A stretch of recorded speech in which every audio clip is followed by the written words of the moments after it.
Okay, welcome Year 6 to day 2 of our new unit.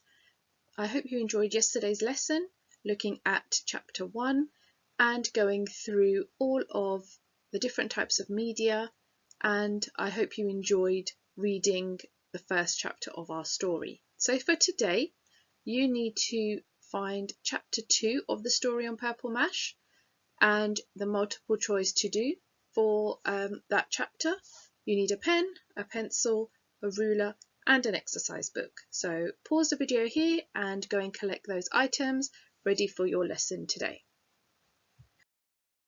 So today is Thursday the 30th of April and your guided reading task, LI, is to analyse the language of a text.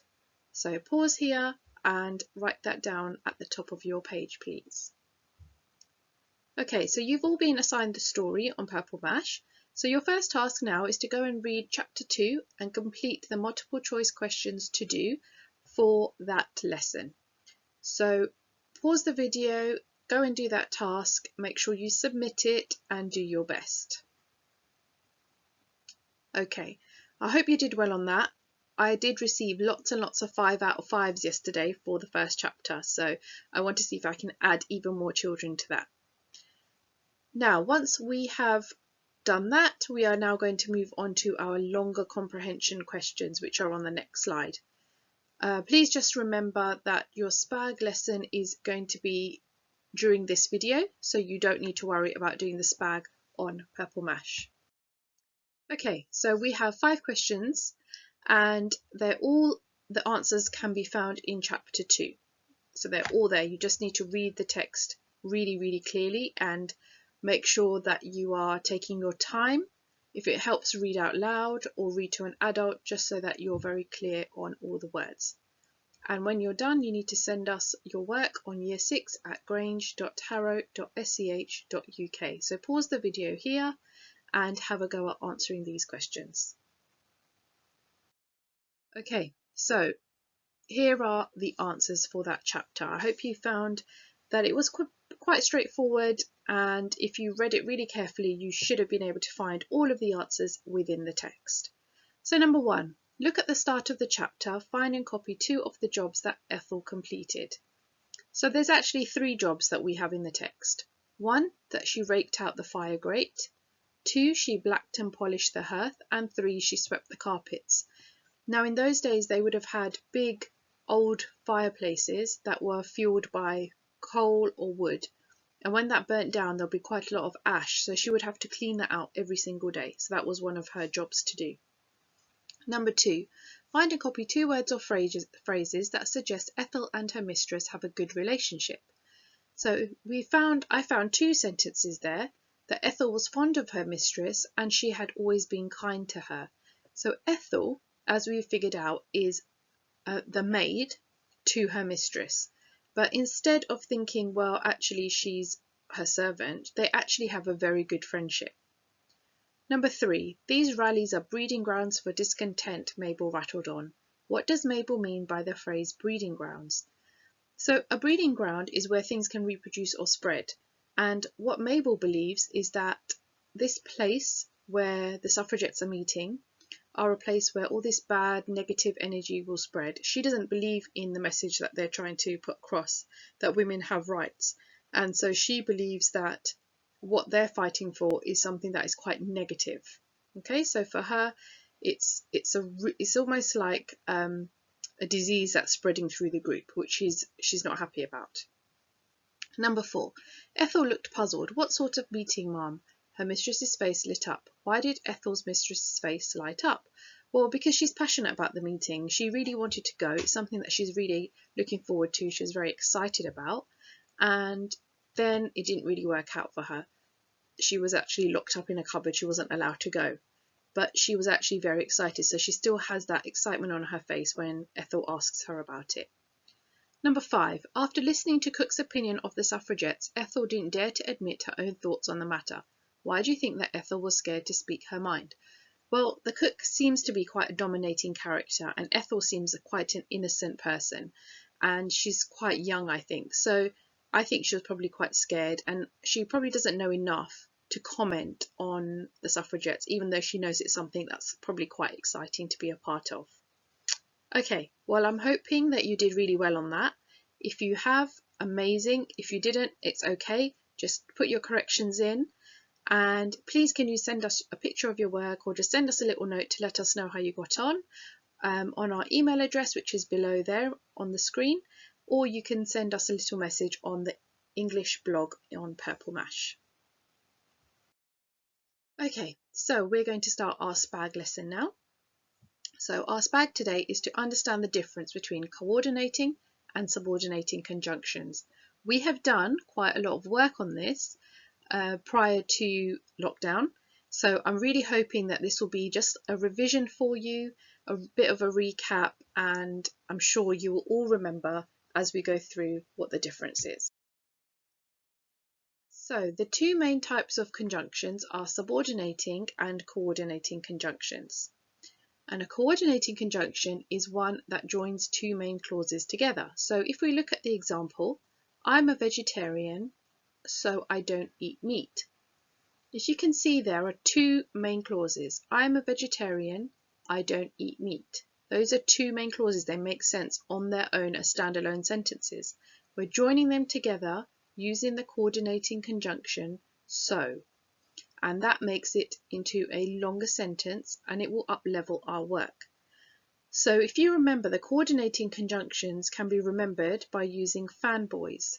So we've got for and nor, but, or, yet, and so. What I would like you to do is use these words, and I want you to create a sentence for each conjunction, and I want you to make them as creative as possible. So pause here, and I want you to have a go at maybe making some notes on there from the PowerPoint just to remind you, and then doing the activity in your books. Okay, so I hope you found that quite straightforward. Now we're looking at subordinating conjunctions, and subordinating conjunctions join a main clause to a subordinate clause and create a complex sentence. So for example, although I was scared, I carefully crossed the bridge. So although I was scared is actually a subordinate clause, and I carefully crossed the bridge is a main clause. Although can be put in any place in the sentence as a subordinating conjunction. So how we remember subordinating conjunctions is that they do not fall under the fanboys category. So if they don't fall in there, then they must be subordinating conjunctions. So we've got a few examples here: although, however, because, therefore, on the other hand, and until. So see if you can use these conjunctions in a sentence. Again, make them as creative as possible, and remember, these can be positioned anywhere you want in the sentence. So let's see what you come up with. Okay, so now I want you to just do this task where you are identifying whether the conjunction in the sentence is a coordinating or subordinating conjunction. So let's do the first one together. I have never liked heights, so I didn't go to the top. Now I know that I have never liked heights, I didn't go to the top are both main clauses. So must be a coordinating conjunction. Also, so is one of the coordinating conjunctions in fanboys. So I know that so must be coordinating. So I'm going to write next to it a C for coordinating. So what I would like you to do is copy all of those sentences out in your book, and next to it write either S or C, subordinating or coordinating. Pause here, and I'll see you in a minute. Okay, great. I hope you didn't find that too difficult. And these are the answers. So if you've got them right, you give yourself a tick, and if you didn't, you can just correct them. So the first sentence, as we discussed, is coordinating. Unless is a subordinating clause conjunction, and coordinating, whether subordinating, but coordinating, and because is subordinating. Good. I hope you did really well on that. Please let us know what your score was. It will be very interesting to see. Okay, now I would like you to write your LI for English, please. So this is our English writing lesson, And I want you to write the LI, explore how word meanings change when used in different contexts. And we're going to pause here so that you can write that down in your books. Okay, who remembers what the word bias means? So remember, bias is an inclination or prejudice for or against one person or group, especially in a way considered to be unfair. So basically, if you're biased, you are on one side, you're not a neutral party. So that means that you just have a viewpoint, and if you were in a debate, you would fall on one side of that debate. So in media, a lot of the newspapers are biased, and they follow a certain political group or a political party or a group of ideas. So they're either left-wing or right-wing. You might have heard that phrase before. So people who are left-wing are those that support Labour and their ideals and their preference to working class people in society. And those who are right-wing support the Conservative Party, and they go for the more affluent members of society. Excuse the spelling mistake there. And the Conservatives and the Labour are often in competition with each other, as they have very different viewpoints. In the same way, the newspapers are often in competition with each other, especially when covering political issues. The newspapers are split in this way, and in the UK, the Guardian is seen to be the most left-wing paper, and the Daily Mail is seen to be the most right-wing.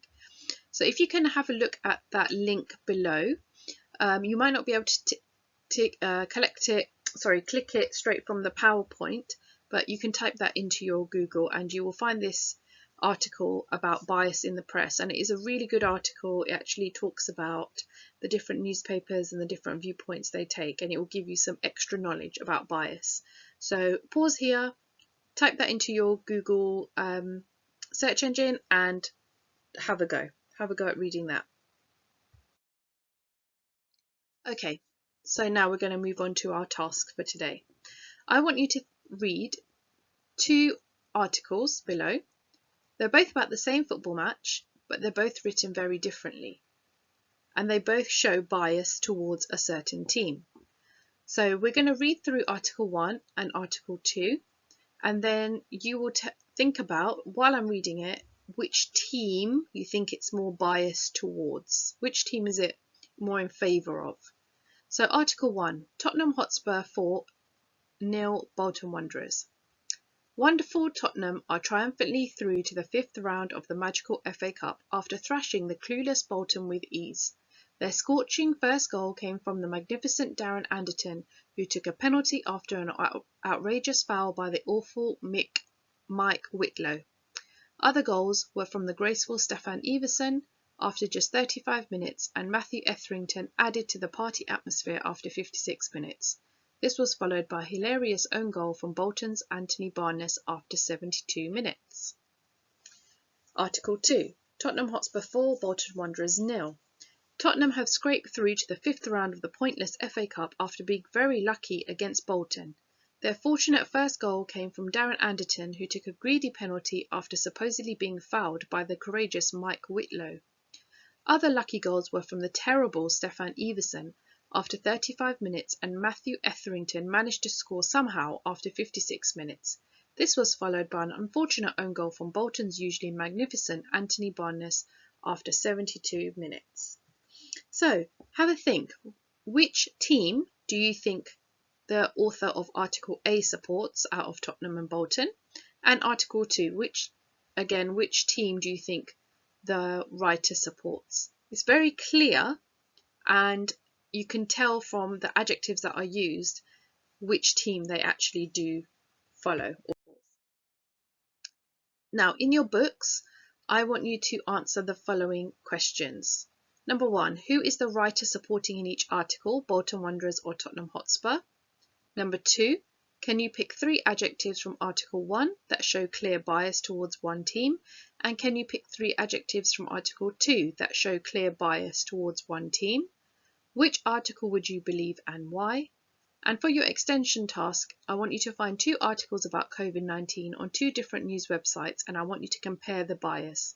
Is one written with a left-wing bias and one written with a right-wing bias?